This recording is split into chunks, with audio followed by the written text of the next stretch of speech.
Welcome to Contradicting the Cosmos, the show where I refute the YouTube atheist, the Cosmic Skeptic. In today's episode, Mr. Cosmic is going to try and defend homosexuality by trying to objectively argue for something he believes is subjective. Let's begin.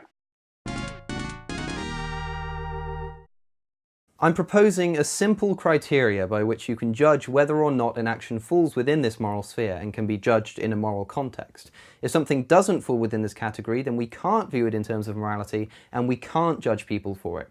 Now, there are two boxes that must be checked in order to say that something does fall within the moral sphere.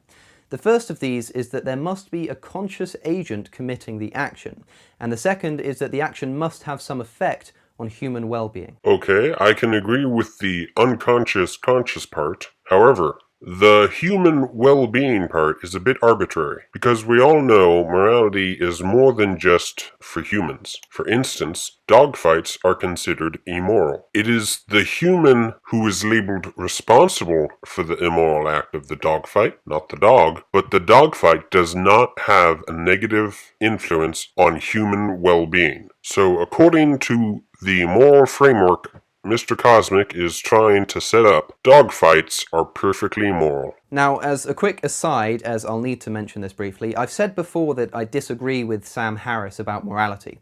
I don't believe that morality is objective or can be objective, because to believe this is to assume that well-being is intrinsically a good thing. However, this doesn't matter in this instance, because there is something that we can all agree on here, that our sense of morality is based upon well-being.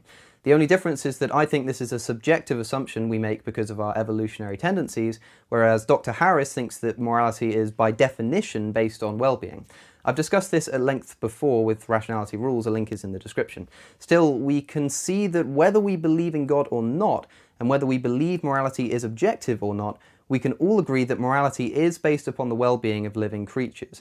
So first I have to acknowledge the fact that he changed it from the well-being of humans to the well-being of living creatures. This is definitely an improvement to his argument, but it still fails. First, because going back to the dogfight example, you would have to hold the dog morally responsible for biting the other dog, or the lion for killing the zebra. One thing Mr. Cosmic doesn't really take into account in this video is the weight of the moral decisions. Some moral decisions outweigh others. For example, if you want to hold animals morally responsible for their own actions because they are conscious, then you would weigh the lion's life towards the zebra's, and somehow you'd come up with an excuse of why it's moral, as in not immoral, for the lion to kill the zebra to survive. But of course, we don't attribute moral decisions to animals. Animals do not have a moral responsibility to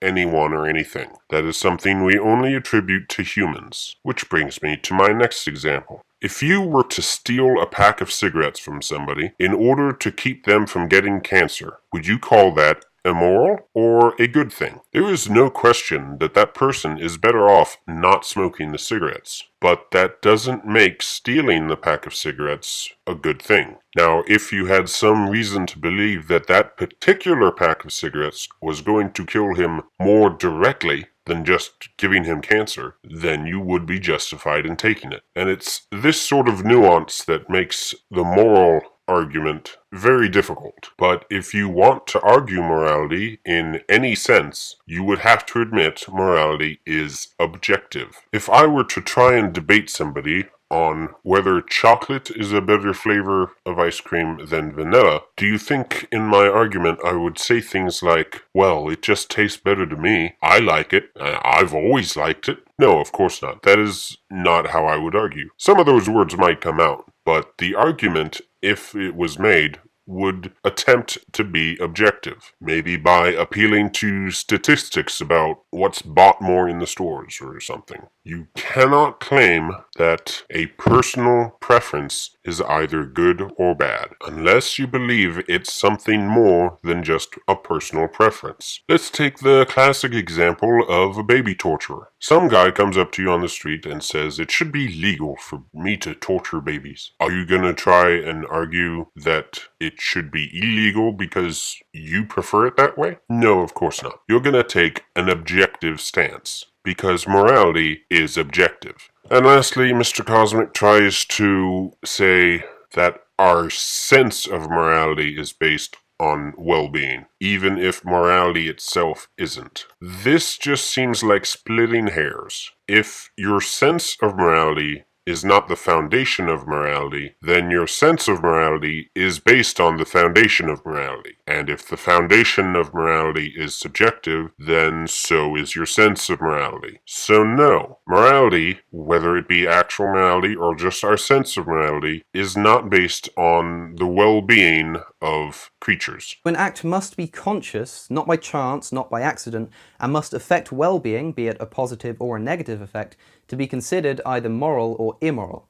If these conditions are not met, the action is amoral and no rational person can judge a person for committing it. To do so is to fly in the face of rationality. It would be like holding a volcano morally accountable for erupting. So you can see here that Mr. Cosmic is basically saying that the foundation for morality is well-being, but that goes against what he said earlier when he said that well-being is not intrinsically good. And in order to use that as your foundation, it would have to be intrinsically good. Now, to this, Mr. Cosmic would probably say, no, I'm just talking about the sense of morality, not actual morality. That really just doesn't work. Again, if our sense or feeling about morality is based on a subjective view, or a subjective truth, that's actually an oxymoron, then that sense itself would be subjective, making it patently absurd that you're arguing as if it were objective. Truth, by definition, cannot be subjective. It can only be objective. And when we are talking about morality, we are making truth claims. We are arguing for the truth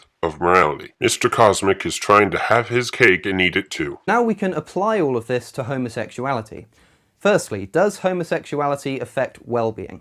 Well, of course, we can talk all day about the benefits and detriments of gay parentage or the inclusion of homosexuality in sexual education, but these are separate issues from simply being a homosexual, and gay marriage for that matter too. Both of these things do not affect anybody else and therefore do not fall within the moral sphere. So in theory, we could conclude here.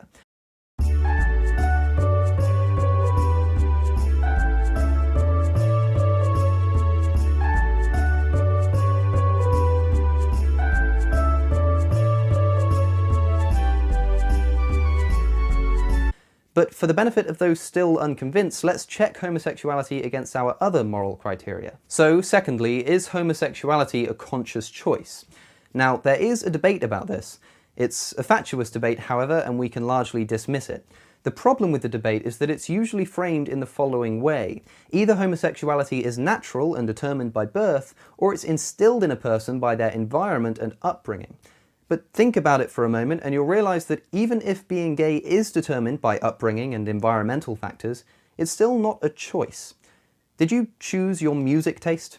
Here's a trait that certainly doesn't come from your genes, but rather from your environment and your upbringing. Still, it's not a choice. And if something is not a choice, then you cannot be held morally accountable for it. But don't take my word for it. Take Immanuel Kant's. You may have heard of his ethical idea, ought implies can. What he means by this is that to suggest that somebody ought to do something or be a certain way, there must necessarily be a possibility that they can do so. If they can't, that is, if it's impossible to do something, then you can't say that they ought to do it. That would be like saying to a person of colour that they ought to be white, and, furthermore, like telling a gay person that they ought to be straight. It just doesn't make logical sense. But here's the key point, and this is what explains my statement at the beginning of the video. Having proved that homosexuality does not fall within the moral sphere, there's another claim that we cannot make. We can't say that homosexuality is moral. We can't say that it's a good thing. We can't say that it's beneficial for the exact same reasons that we can't say that it's immoral or detrimental. All we can say is that it's amoral. Morality doesn't even come into it. Homosexuality has nothing to do with right and wrong and is simply an innocent sexual orientation that nobody decides upon.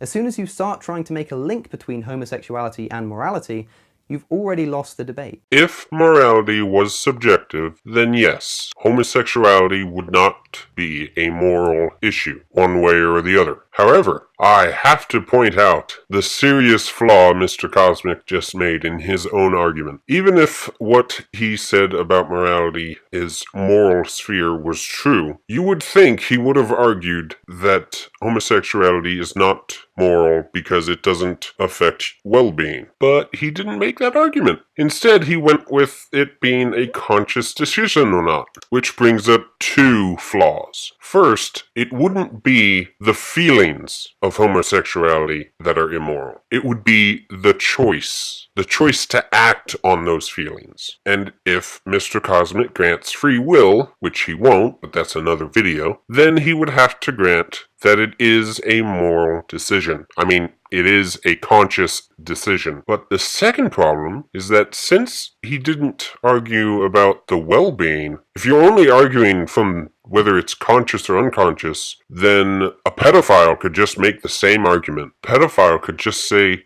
that his love of little children is just a result of his upbringing and environment, and so on and so forth. And if you were to go to the well-being, well, that would certainly cut out the pedophiles, as anybody could see, but it would also cut out homosexuality. Homosexual sex is how you get AIDS. That is not good for the well-being. Also, homosexuals cannot reproduce. That is not good for the well-being of the species. So even in his own moral framework that he put forth, which is wrong for reasons I explained earlier, his whole conclusion fails. The choice to involve yourself in a same-sex relationship is a moral decision. It's immoral, specifically.